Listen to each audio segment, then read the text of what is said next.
බලන්න මේ ගානේ අපිට කියනවා මේ p හා q කියලා අංශු දෙකක් තියෙනවා. ඒ අංශු දෙකේ ස්කන්ධ දෙක කියලා n සහ වේගයෙන් කියලා. ඒගොල්ලෝ එකිනෙක දෙසට මේ විදිහට 4q සහ u කියලා ප්‍රවේග වලින් එනවලු. ඇවිල්ලා එකිනෙක ගැටෙනවලු.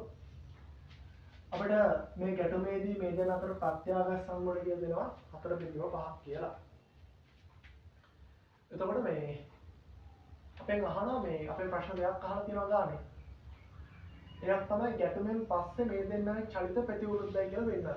ඒ කියන්නේ දෙන්න ගැටුමෙන් ගැටුණාට පස්සේ දෙන්න පැති දෙකකට ගමන් කරනවා කියලා වෙන්නන්නේ කියනවා. අනිත් එක තමයි ගැටුමෙන් පස්සේ ඒ දෙන්න අතර දුර හරි p සහ q කියන දෙන්න අතර දුර සිම්පල් a ප්‍රමාණයක් වෙන්න ගත වෙන කාලය අහලා තියෙනවා. ඒ ප්‍රශ්න දෙක තමයි අපෙන් අහන්නේ. මුලින්ම අහන්නේ මොකද්ද? මේ දෙන්න ගැටුමින් පස්සේ එකිනෙකට ප්‍රතිවිරුද්ධ දිශාවලට යනවා කියන එක පෙන්වන්න කියලා. දැන් මෙතනදී අපි ගැටුම් වලදී අපිට තියෙන දේවල් නෙදී මොනවාද? රේඛීය ගම්‍යතා සංස්කෘතිය නියමයි. නිව්ටන්ගේ ප්‍රත්‍යාඝාත නියමයි. හරි. එතකොට දැන් මොකද්ද රේඛීය ගම්‍යතා සංස්කෘතිය නියමයි කියන්නේ? ඒක අපි දන්නවා ගැටුමකදී බාහිර බල නැත්තම් ඒගොල්ලන්ගේ ගම්‍යතාවය කියන එක සංස්කෘතිකයි කියන එකනේ. එහෙනම් නිව්ටන්ගේ පරීක්ෂණාත්මක නියමය අපිට සරලව මෙහෙම ගන්න පුළුවන්.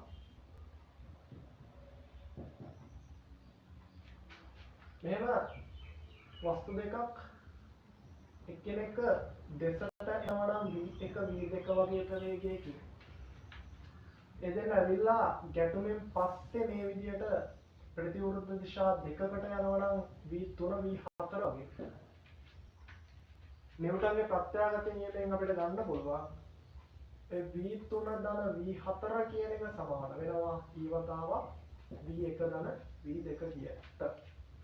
නිව්ටන් ප්‍රත්‍යාඝාත නියමයෙන් කියන්නේ අන්න වගේ එකක්. හරි. එතකොට බලමු මේ ගානේ අපි කොහොමද ගන්නේ කියලා. එතන මේ දෙන්න ඇවිල්ලා මෙහෙම ගැටෙනවා. ගැටුණාට පස්සේ මොකද වෙන්නේ? මම මේ විදිහට ඒගොල්ලෝ ලකුණු කරනවා ඊට පස්සේ. ගැටෙමින් පස්සේ p කියන අංශුවයි q කියන අංශුවයි මේගොල්ලෝ ප්‍රවේග මේ විදිහට ලකුණු කරන්න.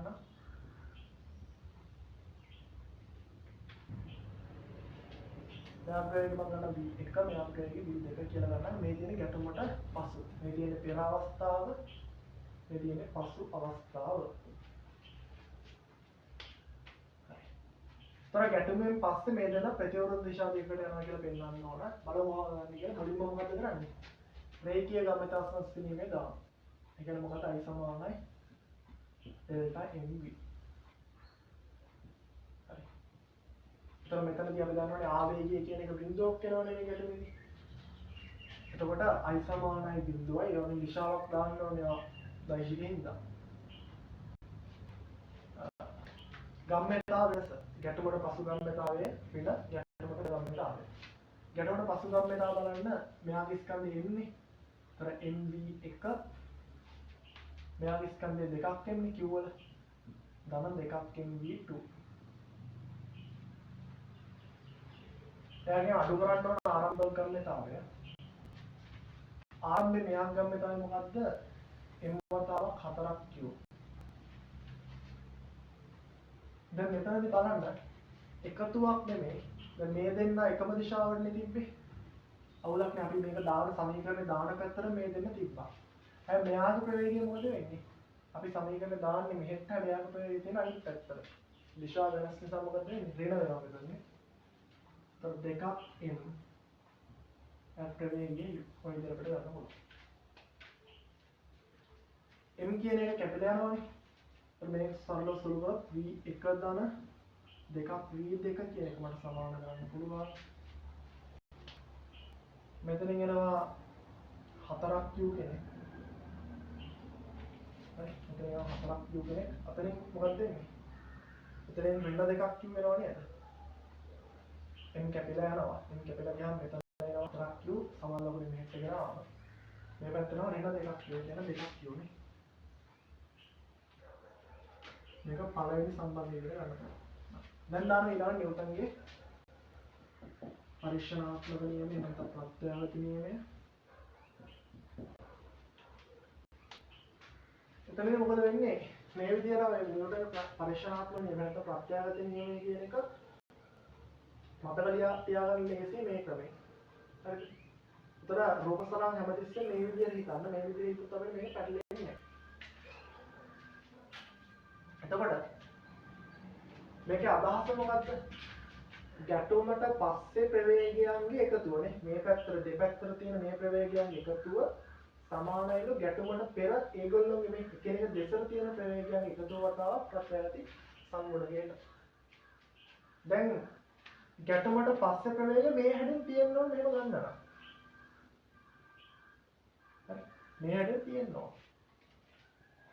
එහෙනම් මේක මේ හැඩයට හදාගන්න වෙනවා. මේකේ අවුලක් නැහැ. කිව්වල අවුලක් නැහැ. අර විදිහට තියෙනවා. මෙයාට ප්‍රවේග ලකුණු කරේ මෙහෙට. එහෙනම් මට මේක මේ පැත්තට හදාගත්තොත් කොහොමද වෙන්නේ? මෙයාට ප්‍රවේග අනිත් පැත්තට ලියාගන්න පුළුවන් නේ. ඍණ v එකයිනේ. දිශාව මාරු කරලා. දැන් ඒතකොට මෙයා වෙනකොට මට මෙයාව සලකන්න පුළුවන්. එතකොට මොකද වෙන්නේ? මේකේ v3 දාන v4 එකතු වෙනවා. මේකේ මොකක්ද වෙන්නේ? ඍණ v1 දාන v2. ඒ කියන්නේ v2 ඍණ v1 කියලා ගන්න පුළුවන්. නෛරස් පත්‍රාති සංගුණකය 4 බෙදීම 5යි. වතාවක් එකිනෙක දෙසට තියෙන ප්‍රවේගයන් එකතුවනේ. ඒක අවුලක් නේද මේ ගන්නේ? 4ක් කියලානේ. සුළු කරොත් v2 ඍණ v1 සමානයි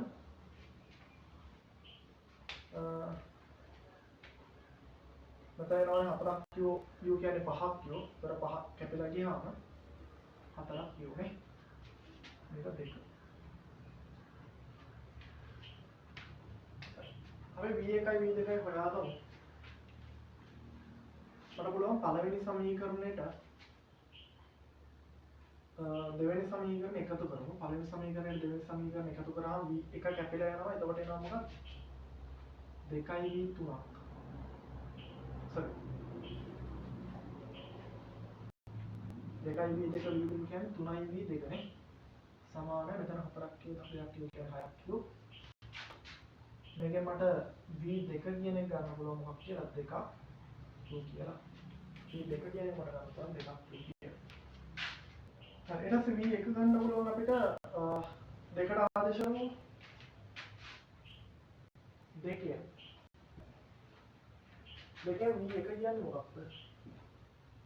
v1 අපිට ආදේශ කරන්න පුළුවන් v2 දැන් 2ක් කියුනේ. v2 වෙනකොට 2ක් කියු දාමු. ඍණ v1 සමානයි 4ක් u. අපිට v1 සුළු කරොත් කීයක් එනවද? මෙතන v1 එනවා ඍණ 2ක් කියුනේ. ඍණ 2ක්. දැන් බලන්න මේ මෙතනදී v1ට ආපු උත්තරේ ඍණයි. v2ට ආපු උත්තරේ ධනයි. ඒ කියන්නේ ගැටුමෙන් පස්සේ v2 කියන කෙනා අවුලක් නැහැ මේ පැත්තට යනවා. අපි ප්‍රවේගය ලකුණු කරපු දිශාවටම යනවා. මොකද එයාට ආවේ ධනෝත්තරයක් නේ. මේ පැත්තටම යනවා. ඒක අවුලක් නැහැ. හැබැයි v1ට ආවේ මොකද? v1ට ආවේ ඍණෝත්තරයක්. අපි v1 කියන ලකුණු කරේ මේ පැත්තට. හැබැයි ඇවිල්ලා තියෙන ඍණෝත්තරයක් නේ. ඒ කියන්නේ ඇත්තටම v1 කියන ප්‍රවේගය තියෙන මොකද මේ පැත්තට. හරි. මෙයාට ඍණෝත්තරයක් ආවා කියන එක අදහස් නෑ දිශාගත වෙනවා කියන්නේ. අපි v1 ලකුණු කරේ මෙහෙට. v1 ආපු උත්තරේ ඍණ කියන්නේ එයා තියෙන්නේ මේ පැත්තට. එහෙනම් මෙයාගේ ප්‍රවේගය මේ පැත්තට යනවා මෙයාගේ ප්‍රවේගය මේ පැත්තට යනවා. දෙපැත්තට තියෙනවා. එහෙනම් මෙයා දෙන්න ගැටුමෙන් පස්සේ කෙනෙකුට ප්‍රතිවිරුද්ධ දිශාවලට යනවා. එම නිසා ගැටුමෙන් පසු P හා Q එකිනෙකට ප්‍රතිවිරුද්ධ දිශාවට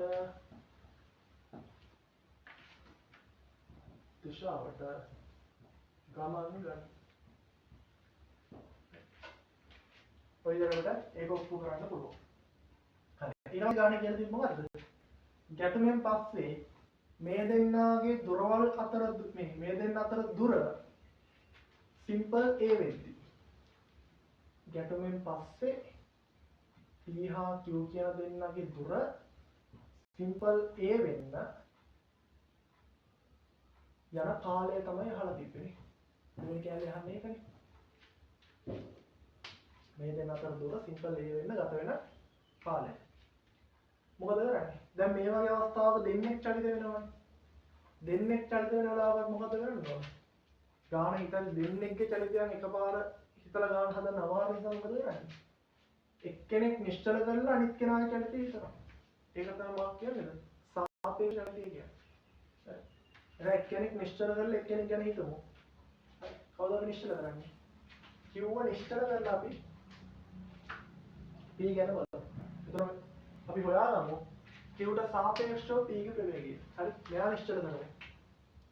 මෙයා නිශ්චල කරලා මෙයාගේ චලිතය සරලව ගන්න හදමු. එතකොට Q නිශ්චල වෙලාවට මෙයා ප්‍රවේගය කියන්නේ Qට සාපේක්ෂව P ගේ ප්‍රවේගයනේ. එතකොට මේක අපිට ලියන්න පුළුවන් සාපේක්ෂ ප්‍රවේග මූලධර්මයේ.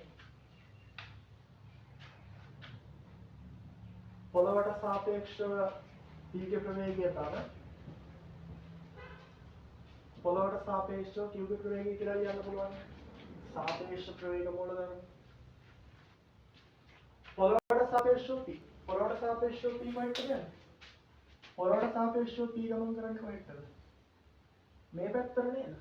මම කලින් කිව්වනේ v එකක් මෙහෙට ලකුණු කරාට එයාට ආවේ වෙන උත්තරයක්.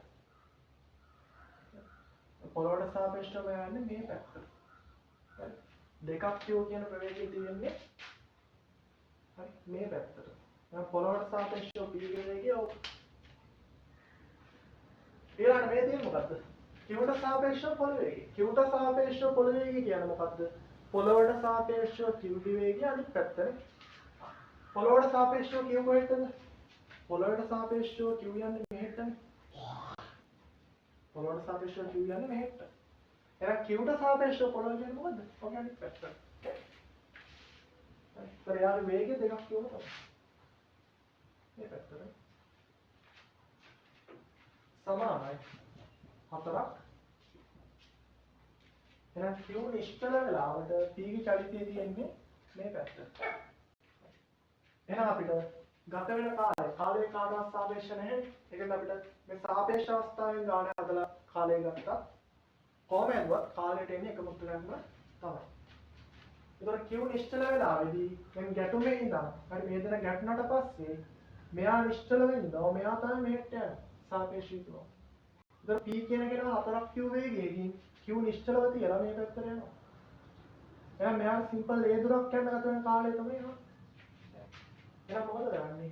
මේ පැත්තට අපි දානවා S සමානයි UT. කතරන කාලේ ගත මේ ගමන් කරන දුර සිම්පල් ඒ ප්‍රවේගය හතරක් Q.